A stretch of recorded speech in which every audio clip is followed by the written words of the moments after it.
Mau beli laptop tapi kecilan, mau beli PC nggak mau ribet, solusinya ya nggak usah beli apa-apa. Gak. Solusinya ini dia, Lenovo IDEA Center AIO 324 ALC6. Untuk siapa AIO ini dan bakal semenarik apa performa dan fiturnya? Let's talk about this.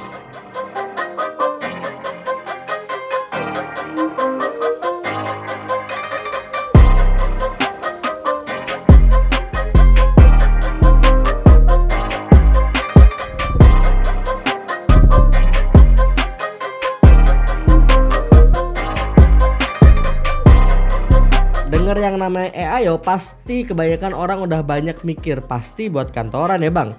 Ya bener sih, nggak salah. Memang all-in-one PC ini in general lebih banyak dipakai kantoran. Kenapa? Karena keringkasannya, hemat listriknya, tinggal pakainya dan bisa jadi aset kantor yang diem. Nggak kayak laptop yang mungkin akan dibawa karyawan gitu kan. Terus dari sisi durabilitas, keawetannya kurang bisa ke maintenance dibanding si AIO PC ini yang ya udah di kantor gitu kan. Dan kalau kalian yang kayaknya all-in-one PC ini cuma bisa dipakai productivity, salah besar. Bisa juga dipakai gaming kok, apalagi kalau kalian tahu speknya yang saat ini pakai AMD Ryzen 7 7730 prosesor.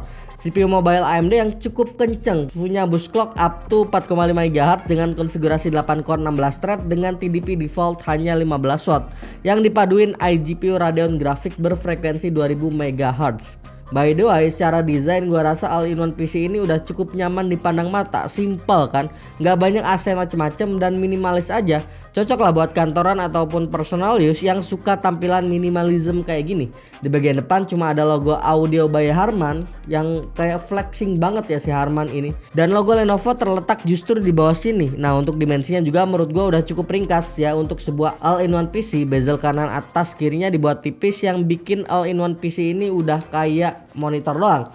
Padahal ya all-in-one PC namanya juga kan udah komplit, semuanya ada, complete package istilahnya. Build quality-nya gua rasa juga udah solid, feel-nya kokoh dan terasa berisi aja gitu loh. Nah, complete package yang gua maksud pun bukan hanya dari sisi komponen, CPU, RAM, motherboard dan lain-lain ya. Tapi ada juga peripheral tambahan kayak mouse, keyboard yang udah Bluetooth juga. Suka gua, kayak pacar gua kan, gua juga suka tuh.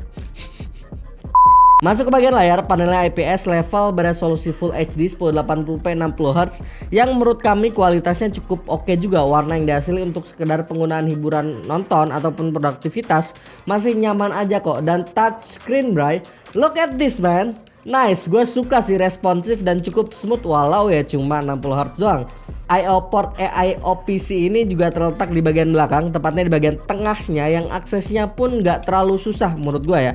Ada 4 USB Type-A 3.2, terus juga ada RJ45, HDMI dan 1 DC-in. Sayang banget ya belum ada port kekinian Type-C 1 aja gitu loh. Biar portnya lebih beragam, tapi ya it's okay. Buat kebutuhan harian gua rasa ini aman dan nyaman aja kok. Dan untuk konektivitas, all-in-one PC ini udah pakai Wi-Fi 6 802.11ax dan Bluetooth 5.2 combo dengan dukungan dual band 2,4 GHz maupun 5 GHz. Ngomongin PC all-in-one, tentunya banyak yang ngira kalau soal upgradability adalah hal yang agak sulit hadir di PC ini. Tapi beda hal sama si all-in-one PC Lenovo IDEA Center ini karena dia udah punya satu free solid storage 2,5 inch di bawah sini, plus satu slot M2 SSD serta satu slot memori kosong untuk upgrade RAM. Nice kan? Dan untuk kapasitas storage sendiri, unit yang kita review ini pakai SSD NVMe 1TB dengan speed read di 3700 Mbps dan write di 3400 Mbps untuk write-nya. Sementara RAM yang dipakai itu 16GB DDR4 yang jalan di 3200 MHz. Buat kualitas speaker yang bawa embel-embel Harman ini, ternyata nggak gimmick doang, kualitas suaranya menurut gua berasa oke banget. Buat sekelas all-in-one PC ya, bassnya kerasa agak deep dan kasih kesan audio yang cukup mewah. Feel pemisahan frekuensi atau separasi audionya lumayan rapi dengan sound clarity yang asik juga loh. Jauh lah perbedaannya sama speaker yang ada di monitor-monitor biasanya. Beralih ke bagian webcam yang menariknya bisa keluar masuk kayak gini. Nice ya, simple sih ini teknologinya. Cuma secara estetik ngebantu banget. Kalau nggak dibuat kayak gini, gue yakin sih bezel atasnya nih nggak akan setipis ini. Dan secara spek webcamnya nih bawa 2,1 megapiksel kamera dengan maksimal perekaman di 1080p 30fps. Kualitasnya standar aja sih menurut gua. Kualitas webcam all-in-one PC ini noise-nya bisa diminimalisir sih asal pencahayaan kalian juga emang proper. Masuk ke bagian performa yang biasanya emang ditunggu sih para viewer kita ya. Pakai CPU AMD Ryzen 7 7320U yang secara segmentasi memang fokus ke power efisiensi tapi tetap punya performa yang cukup kencang. Nah, pertama seperti biasa kami uji all-in-one PC ini dengan Cinebench R23 10 kali berturut-turut di suhu ruangan 25 derajat Celcius. Hasilnya unexpected. All-in-one PC ini cuma punya deviasi performa di 0,5% aja dengan skor maksimal di 10.820 poin dan rata-rata di 10.765 poin.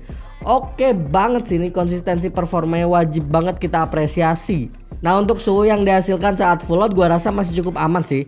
Maxnya cuma sekitaran 87,9 derajat Celcius, yang mana TG Max dari si Ryzen 7 7320U ini ada di angka 95 derajat Celcius. Nah, suhu yang gak sebegitunya tinggi juga pasti secara langsung akan ngaruh ke konsistensi performa yang dihasilin. Bener-bener kejaga. Deviasinya kalian lihat kan cuma 0,5% aja coy. Dan kita pun uji laptop ini untuk penggunaan rendering ya, sekedar karena pengen tahu aja potensi performanya kalau dipakai di skenario content creation. Pertama di Premiere Pro dengan footage yang biasa kita pakai 1080p H264 1 menit dengan triple layer effect. Hasilnya ternyata lumayan kenceng di 4 menit 14 detik. Untuk game kita coba uji pakai beberapa game. Yang pertama game kompetitif dulu kayak Valorant atau CS2. All-in-one PC ini dapat FPS average di 102 FPS untuk Valorant dan sekitar 30 sampai 35 FPS doang untuk CS2. Lalu untuk game yang agak berat kayak Shadow of the Tomb Raider, AIO ini sanggup running di 26 FPS average aja. Lumayan oke sih buat sekelas all-in-one ya, yang harganya nggak mahal-mahal banget tapi bisa juga dipakai gaming. Soal suhu sejauh yang gua rasa dan pantauan HO Info masih aman-aman aja kok suhunya. Nggak ada tuh cerita throttling dan lain-lain akibat panas yang dihasilin sama all-in-one PC ini. Oke, lanjut ke kesimpulan alias bagian akhir. Tembak aja langsung, siapa aja sih yang bakal cocok untuk all-in-one PC ini? Menurut gua pastinya pertama orang-orang kantoran yang saat beli PC untuk kerjaan mereka ya maunya tahu jadi aja, nggak perlu nambah yang lain-lain. Udah all-in-one sesuai namanya, semuanya udah satu paket, nggak perlu lagi rakit PC, beli peripheral tambahan atau install Office. Ya tahu jadi aja. Ditambah lagi garansinya yang udah satu pintu, yang kalau all-in-one PC ini ya di Lenovo Indonesia ya. Nah, selain buat para pekerja kantoran, harusnya akan cocok juga buat kalian yang butuh perangkat yang emang stay aja di rumah. Nggak perlu dibawa kemana-mana kayak laptop, tapi dengan space yang seefisien mungkin. Nggak makan tempat, serta satu lagi hemat daya dibanding PC yang secara power lebih besar dan makan tempat juga kan.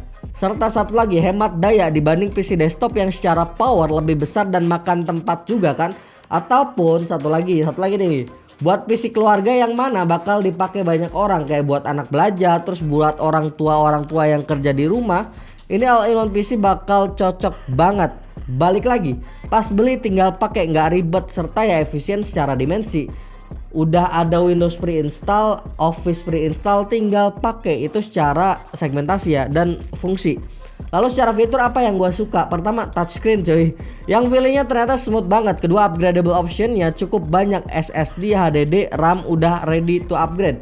Serta garansinya yang satu pintu, 1 years on-site idea ataupun ISS dari Lenovo Indonesia. Nice kan secara harga. All-in-one PC ini juga dijual dengan harga 12,1 jutaan untuk varian terendahnya. Oke, mungkin sampai sini dulu review Lenovo Idea Center All-in-One 324 ALC6 kali ini.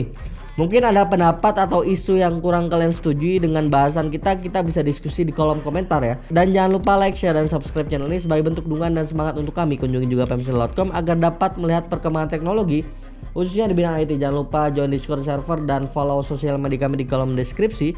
Sekian dulu, gue Yusril, sampai jumpa di video selanjutnya. Bye bye.